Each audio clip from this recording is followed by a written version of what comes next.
প্ৰথমে পাচলি অলপ মিক্স কাটি মেলি লৈ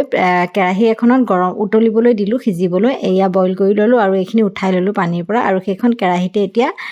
পিঁয়াজ দিলোঁ তেল দি পিঁয়াজ আৰু কেঁচা জলকীয়া দি পিঁয়াজটো পকাৰ পিছতে আদা নহৰু অলপ থেতেলিয়াই লোৱা সেইখিনি দিলোঁ আৰু বিলাহী দুটা মিক্সাৰ বাটিত পেষ্ট কৰি ৰাখিছোঁ সেইখিনিও ঢালি দিলোঁ এইখিনি সুন্দৰকৈ বিলাহী কেঁচা গোন্ধটো যোৱালৈকে ভাজি মেলি লৈ এতিয়া দি দিম বইল কৰি ৰখা পাচলিখিনি আচলতে এনেদৰে যদি আমি ভাজিখন খাওঁ তেনেহ'লে আমাৰ স্বাস্থ্যৰ বাবে খুবেই ভাল কাৰণ গেছ নহয় আমি যিহেতু উতলাই বইল কৰি ল'লোঁ চব্জিখিনি সেইবাবে গোটেই পাচলি যি নহওক গাজৰ হওক বন্ধাকবি ফুলকবি এইবিলাক সকলোবিলাক আজিকালি আমাৰ সাৰ দিয়া হয় ন সেইবাবে আমি সদায় খোৱা ভাজিখনকে কিন্তু বনোৱা ৰন্ধাৰ যদি আমি তৰিকাটো অলপ সলনি কৰি দিওঁ তেনেহ'লে খাবলৈ খুব সোৱাদ লাগে আৰু